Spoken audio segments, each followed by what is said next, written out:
예수님께서 이 땅에 오신 목적은 하나님이 어떠한 분이신지, 어떠한 마음을 가리신 분이신지 바르게 알려주시기 위해 오셨습니다. 그리고 3년간의 공생의 기간 동안 제자들에게 하늘나라를 가르쳐 주셨고 수많은 병자들을 고쳐주시고 그리고 하늘나라를 전파하셨습니다. 오늘 본문은 공생애의 마지막 장소인 예루살렘으로 향하시는 내용입니다.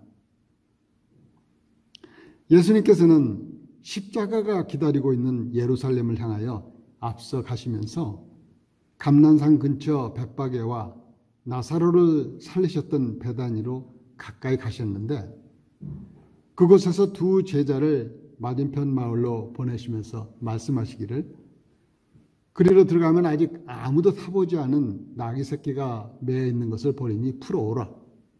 만일 누가 너에게 어찌하여 푸느냐 묻거든 말하기를 주가 쓰시겠다 하라 하셨습니다.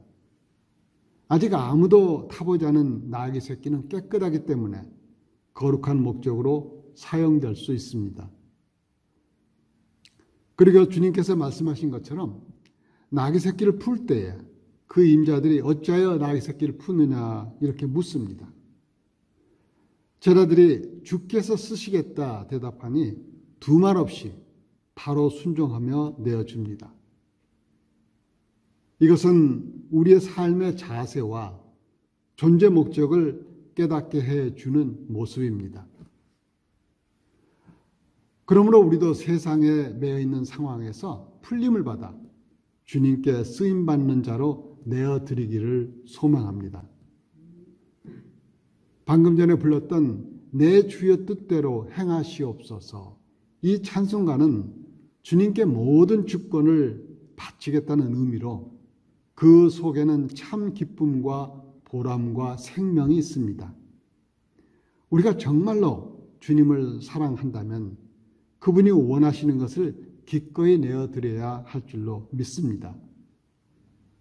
왜냐하면 나의 참 주인이신 예수님께서 나를 위해 십자가를 지심으로 사망에서 영원한 생명을 주셨기 때문입니다.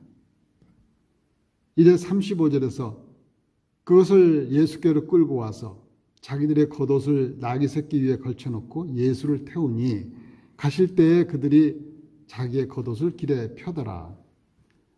나귀 새끼 위에 제자들이 겉옷을 걸쳐 안장을 만들고 길에 겉옷을 펴는 것은 왕의 행차를 나타냅니다. 그런데 왜 예수님께서는 왕의 행차치고는 조금은 우스꽝스럽고 불편하기도 한 새끼 나귀를 타셨을까요? 그것은 많은 사람들에게 보여주시고자 하는 메시지가 있었기 때문입니다. 스가랴 9장 9절에 보면 도성 시온아 크게 기뻐하여라. 도성 예루살렘아 환성을 올려라. 너 왕이 너게로 오신다. 그는 공의로우신 왕, 구원을 베푸시는 왕이시다. 그는 온순하셔서 나귀 곧 나귀 새낀 어린 나귀를 타고 오신다. 이렇게 예언된 말씀이 성취됨을 보여주시고 또 이제는 십자가를 며칠 앞두고 자신이 참된 왕이심을 나타내시고자 한 것입니다. 구원 사역을 완성할 때가 다가왔기 때문입니다. 보통 세상 왕들은 큰 말을 타고 호화롭게 정복자로서 행차하는데 나귀 새끼를 타고 오시는 예수님께서는 세상 왕과는 차원이 전혀 다른 자신을 낮추신 겸손의 왕, 평화의 왕으로서 하나님 나라의 참 왕의 모습을 보게 됩니다.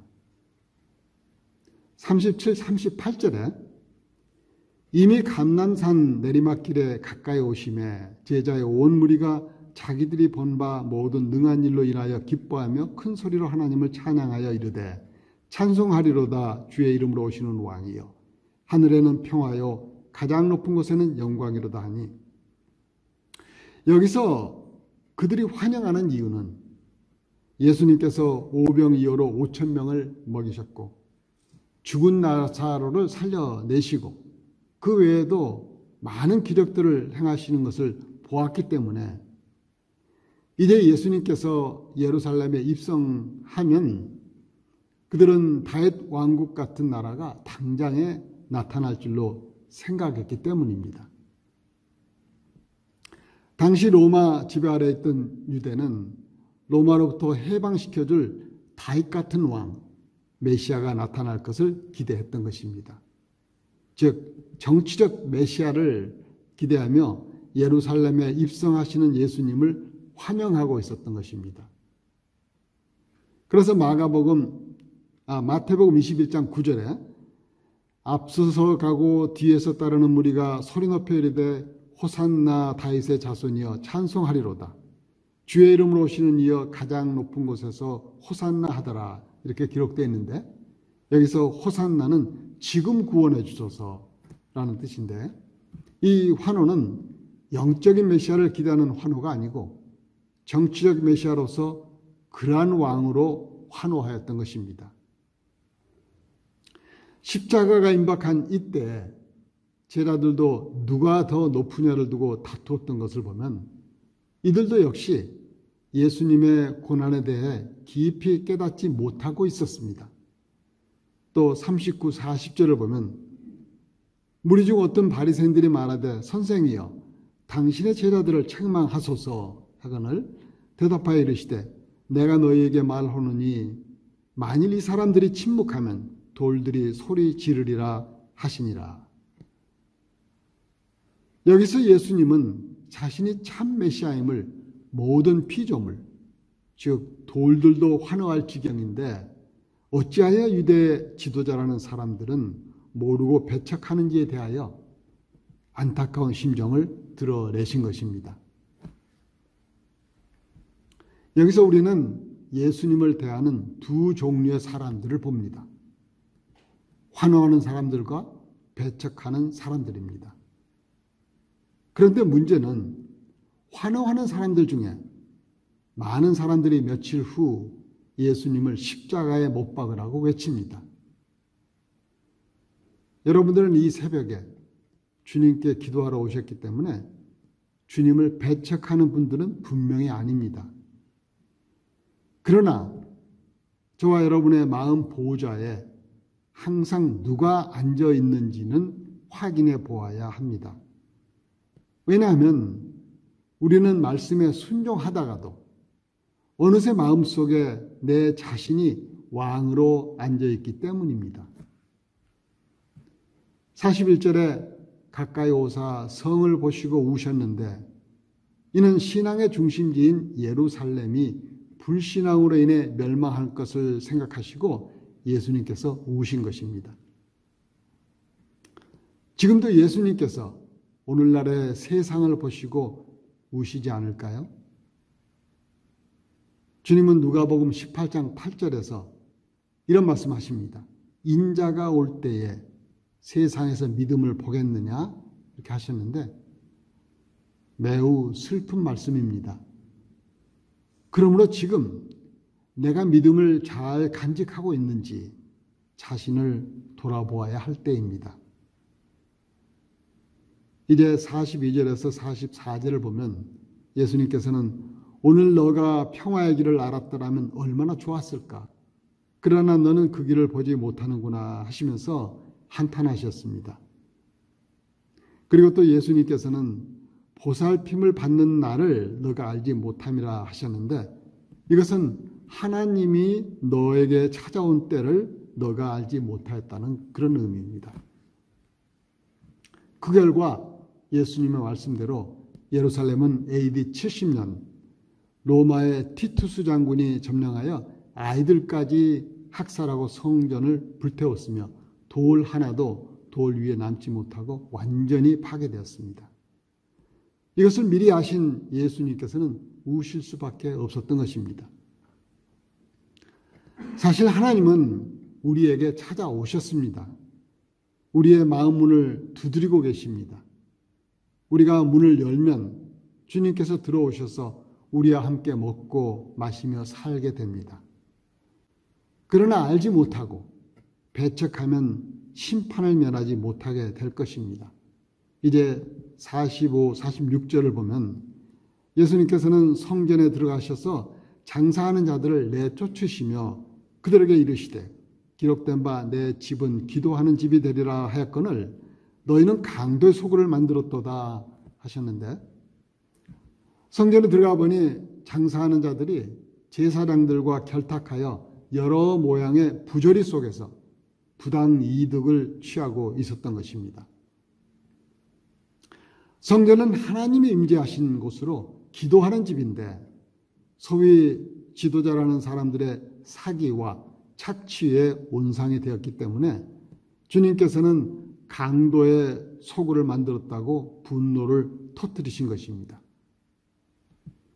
이것은 성전이 하나님과 만나는 곳으로 탐욕을 위해 존재하는 곳이 아님을 말씀하신 것입니다.